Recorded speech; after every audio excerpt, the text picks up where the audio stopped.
여드름과 헷갈릴 수 있는 것들이 있어. 그래서 내 얼굴에 있는 것들이 여드름인 거야? 내가 직접 짜도 될까? 그냥 두게 되면 다시 염증이 재발할 수 있기 때문에 짜봤자 나오는 건 진물 정도? 너희들은 똥손이야.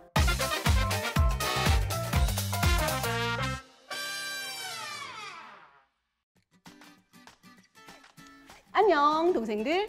지난 시간에 여드름이 무엇인지 잘 들었지? 그래, 여드름이 무엇인지 알았어. 그래서 내 얼굴에 있는 것들이 여드름인 거야? 아직도 잘 구분 못하는 동생들 있지? 사실 얼굴에는 여드름 말고도 다른 트러블들이 많잖아. 그래서 오늘은 여드름과 헷갈려하는 여러 가지 피부 트러블에 대한 팩트 체크를 하려고 해. 그리고 이 피부 트러블들을 어떻게 관리해야 하는지도 알려줄 테니까 잘 들어봐.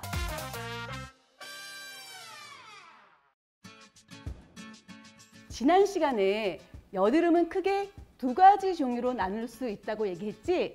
그 두 가지도 세세하게 나누면 여드름의 종류는 진짜 다양하잖아.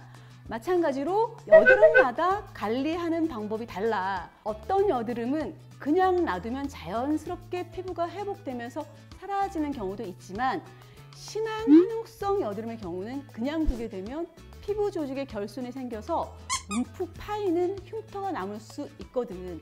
그래서 심한 한옥성 여드름이라면 적절한 치료가 필요하고, 이때 동생들이 여드름을 내가 직접 짜도 될까 말까 고민 많잖아. 이것도 여드름의 종류, 염증 정도에 따라 달라. 심하지 않는 여드름은 여드름 개선에 도움을 주는 화장품을 사용하면서 어느 정도 개선 효과를 볼 수 있지만, 염증 정도가 아주 심한 경우는 피부과 전문의에게 체계적으로 치료를 받을 것을 추천해.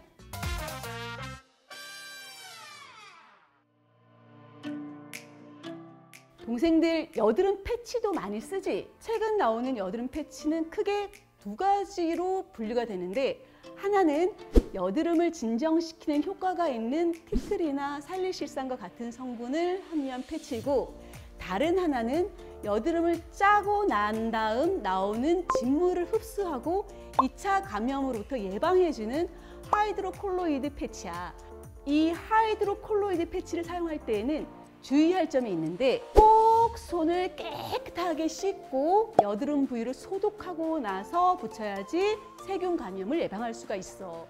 또 여드름을 완전히 제거하지 않고 패치를 붙여버리면 안에서 다시 염증이 재발할 수 있기 때문에 주의해야 해. 그러면 집에서 여드름을 어떻게 짜야 하는지 언니가 알려줄게. 일단 처음 여드름을 짜는 동생들은 언니가 하는 거 보고 얼굴의 중앙에 있는 여드름부터 먼저 압출을 해봐. 압출해서 여드름 씨앗이 나온다. 그럼 잘하는 거야. 그 다음은 측면, 그 다음은 턱 순서로 차근차근 압출해봐. 하지만 짰는데 여드름 씨앗이 안 나온다. 너희들은 똥손이야. 괜히 잘못 건드리면 더 악화될 수 있으니까 이런 동생들은 병원 가기를 추천할게.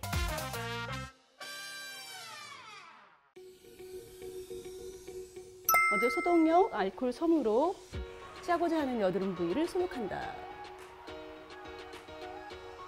일회용 리들로 모공의 모류 방향, 털이 나 있는 방향 그대로 요거를 리드를 꽂아. 그래서 그걸로 모공을 커팅한다. 그대로 면봉으로 미는 게 아니고 누르는 거야. 안으로 누르면 이렇게 쏙 나와. 그리고 화이트 헤드와 헷갈리기 쉬운 비립종이라는 것도 있어. 비립종 압출 방법도 보여줄게. 이 비립종 같은 경우는 여드름과 달라서 모공이 안 보여. 그래서 니들로 피부 표면 끝을 살짝 뜨는 거야. 살짝 떠서 안에 있는 내용물이 나올 길을 만들어주는 거지. 살짝 뜨고 난 다음 면봉을 사용해서 가볍게 눌러주면 동그란 알맹이가 쏙 나오지. 자, 봤지? 그리고 여드름을 짜고 나서 어떻게 관리하냐가 가장 중요하거든. 여드름 짠 부위를 깨끗하게 소독을 해서 2차 감염이 나지 않도록 주의해야 하는데, 아까 말했듯이 여드름 패치를 붙이거나 소염작용이 있는 연고를 발라서 세균 감염을 막아주는 거지. 그리고 여드름의 상처가 아물고 나면 색소 침착이 남을 수가 있기 때문에 미백 연고나 재생크림을 바르면 도움이 될 수가 있어. 여드름에 좋은 화장품 성분을 크게 3가지로 분류해 보자면 첫 번째로는 피지 생성을 억제해 주는 성분이 있고, 두 번째로는 모공을 막고 있는 각질을 녹여주는 아하바하 같은 성분들이 있고, 그리고 세 번째로는 여드름이 난 부위를 진정시켜주고 염증 반응을 완화시켜주는 성분이 있는데, 대표적으로는 센탈라 아시아티카, 티트리, 칼라민 같은 성분들이 있지. 모든 트러블은 여드름이다. X. 여드름은 피지가 쌓여 있다고 했잖아. 근데 어떤 여드름은 짜봤자 나오는 건 진물 정도? 사실은 전부 다 여드름인 건 아니거든.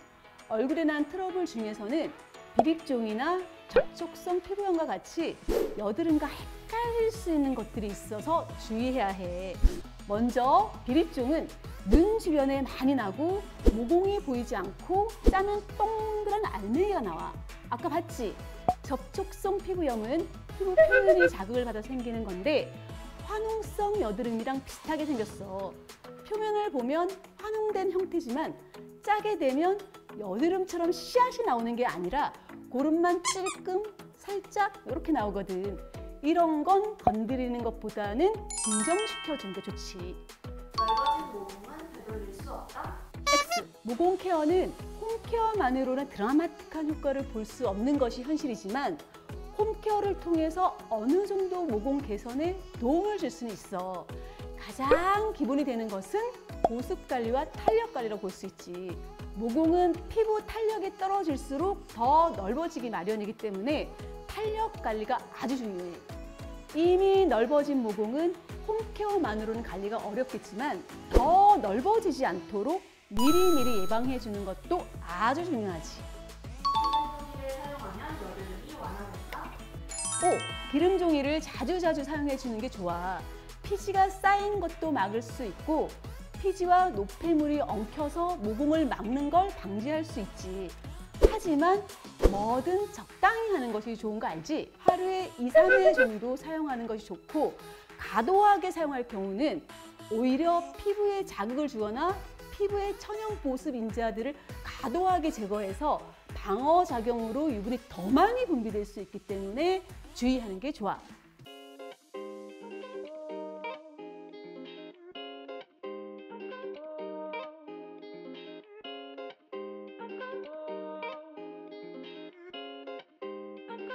그동안 동생들은 무조건 짜거나 무조건 그냥 놔두거나 둘 중 하나였을 거야. 맞지? 여드름 관리 방법은 종류에 따라 천차만별이야. 사실 제대로 관리하는 방법만 알아도 집에서도 충분히 관리할 수 있는 거지. 언니가 알려준 여드름 종류 외에도 결절성 여드름, 낭포성 여드름 등도 있는데 이 정도의 여드름이 진짜로 병원에서 관리를 받아야 할 수준인 거지. 언니 덕분에 돈 굳었다, 동생들.